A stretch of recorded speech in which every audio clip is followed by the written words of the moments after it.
All right, guys, welcome back to another video, man.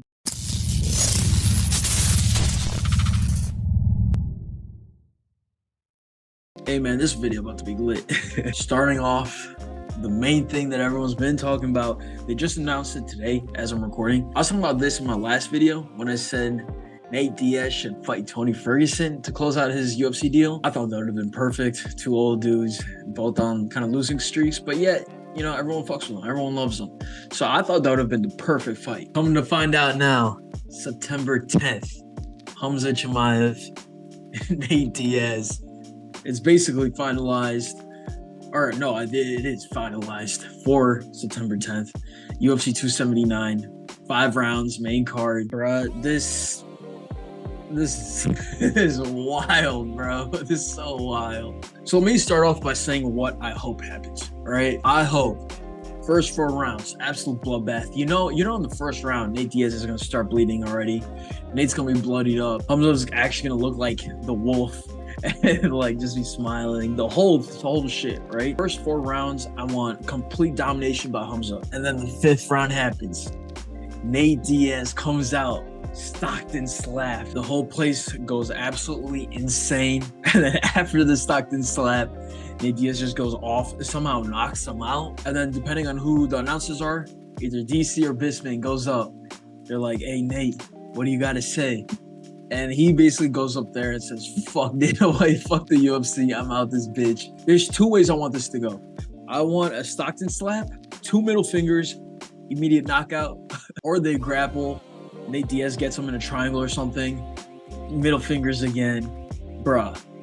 I just want it to be epic as fuck. And I really want Nate Diaz to win. Now, more realistically, what I think will happen, bruh, this is not fair. This is not fair at all. Like, Khamzat's about to just bully him. Like, I'll be surprised if it goes past the first round. Even like, if it makes it to the second round, I'll be like, yo, this shit crazy. It should not go to the second round. Like, with the hype Khamzat, especially the fight that he had with Gilbert Burns, like, compared to Nate Diaz, who's coming off so many losses, I find it extremely difficult in reality for Nate Diaz to win. But yeah, man, overall, I just hope it's a lit-ass fight. Again, I hope Nate Diaz wins, but I feel like Khamzat might take this one. Another fight that got announced, Charles do Bronx Oliveira, Islam Makhachev. This is to be set place in October. Again, another crazy ass fight. This is another one that has been circulating. Rumors of this fight have always been happening, especially after Oliveira's Gaethje win. The next opponent was bound to be Islam. So as of right now, Islam is the favorite, but bro, I don't know if he deserves to be favorite in this. Personally, I want to see Charles win. I want him to get his belt back, especially the way he lost it was so stupid. I hope he's getting his pay-per-view points for this fight. He 100% deserves them. But like, honestly, if you look at Islam's record, he hasn't really fought anyone too crazy. So after his last loss, Islam's gonna win 10 straight. A lot of them coming from either submissions or knockouts. But if you look through all of these names, Drew Dober is a very well-known guy. Dan Hooker, obviously, and then Bobby Green's pretty well-known, but Bobby Green replaced, I think it was Benil Dariush last minute. Like, Bobby Green was coming off of a fight, and he was like, fuck it, let me just fight him in Abu Dhabi. And Dan Hooker, he's not been on a losing streak. I think he was also coming off of a fight. I was like, hey, fuck it, I'm gonna just fight Islam as well. So he didn't get a full training camp either, and again, got submitted in the first round. So it's like, granted, he's fought a few names here and there, but no one in the top 5, no one even in the top 10. Does he deserve the fight? I mean, sure. I don't think there's anyone else who really deserves it more than him, but I don't know why he's the favorite. Like, I don't understand. Like, Charles Oliveira has fought and beaten Dustin Poirier, Tony Ferguson. Hey, man, look at his names. Let's take a look at blonde Charles Oliveira. I believe the first fight was Kevin Lee when he went fully blonde. Motown Phenom, that fight was crazy. But then he fought and won against Tony Ferguson, Michael Chandler, Dustin Poirier, Justin Gaethje. And I think he was the underdog in every single one of those fights. Still won dominantly too. Gaethje, he got dropped, but then he just pulled guard real quick. I was like, hey, you trying to test my jiu-jitsu, come down. and then he ended up just knocking him out. But in Dustin Poirier also, he was landing a few huge blows, a bunch of clean ass strikes. But then Oliveira just turned something on and decided to strike with him. Eventually got on his back, standing rear naked choke. It was insane. And then Michael Chandler, we obviously know. Charles Oliveira, he got dropped once, and then ended up knocking Michael Chandler out in the second round. Just like left hook, slept him. Crazy shit. So yeah, man, like he said, the champ has a name, Charles Oliveira from the Du Bronx. I want Charles to win. I think he's gonna win. And the craziest shit, I hope Charles just murks him, goes off, and then on the mic calls Khabib out. Khabib comes out of retirement. However unlikely it is, this is definitely not going to happen. But how crazy would it be? That would be some anime shit where he beats Islam, goes on mic, he's like, hey, I beat your prodigy. Now you come in here trying to take me out. I think that would be sick. Definitely not going to happen. One, Charles is way too respectful. Like, he's generally a good dude. And I think Khabib's actually just done fighting. Like, if you've seen Khabib recently, if you saw him during his Hall of Fame speech, he's also huge now. Like, I don't think he could cut all the way down to 155. But hey, man, we'll see. Someone who is probably going to be the next fight is Volk. Alexander Volkanovski has already said he wants winner. He wants to move up. I think he was on Ariel Helwani's show. He said he wants to fight February-ish, early in the year. And, I mean, that fight's going to be lit. Like, Volk vs. Charles is a fight I 100% want to see. That being said, if Islam wins, I think they'll probably have a rematch. Charles might get a chance to get his belt back again. But if Charles does end up winning, gets his belt back, Volk fight, 100% happening. It's going to be a crazy-ass fight.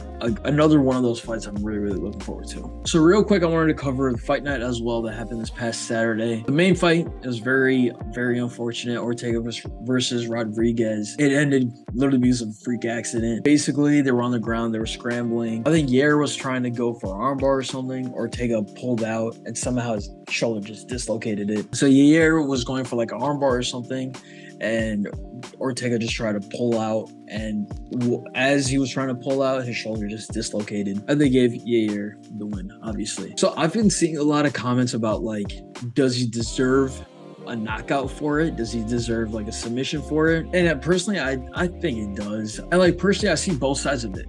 Like, on one hand, I could say from personal experience in like a jiu-jitsu class or something, if you're getting put in a submission, you're gonna have to tap or you're gonna do something. I think this was literally just a freak accident where Yair was just moving and his shoulder just popped out. Like, it definitely, there's no submission that you can just dislocate someone's arm like that, or at least the way it ended up happening from just like a scramble. On the other side though, I do see the argument for like Yair got him in that position, and because of that shoulder pop, I see both sides. I really don't see anything wrong with the knockout. That being said, though, I 100% think there should be a rematch eventually down the line. Volk broke his hand, so he's sidelined right now. I think he was even saying that there should be like an interim title maybe. So even Volk was saying that while he is sidelined, there should either be like an interim title, or there should be a fight between Yair Rodriguez and Josh Emmett to see who's truly the number one ranked featherweight at the moment. And then as Volk goes off, fights Charles, that gives him enough time to have that title on. And so when Volk drops back down to 145, he is a clear contender. Because right now, there's so many people that he could possibly fight, but no one's really the number one ranked guy. So let's see what happens with that division. I feel like the featherweight division is just so weird right now, just because Volk is obviously so dominant. And the second guy is clearly Max Holloway. And so it's like Volk's cleaning everyone out, and then Holloway's cleaning everyone out. It's like, and now finally, I guess they're able to fight each other and then see who deserves a title shot next. I don't know, man. The featherweight, it's kind of weird right now. So lastly, before I wrap things up, I just had to talk about this Matt Schnell versus Sumandarji, the second round of this fight.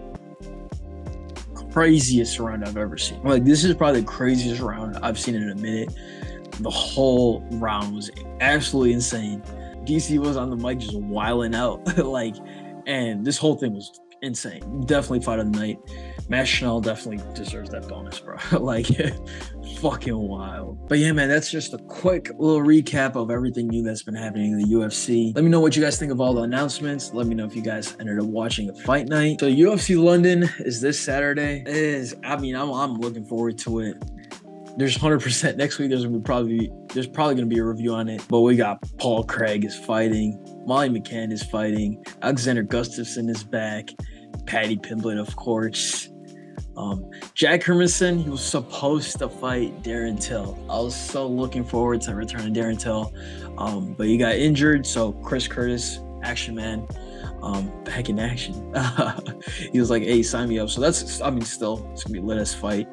And then the main event, Curtis Blade, Tom Aspinall, another fight I'm really looking forward to in the heavyweights. UFC London, it should be lit.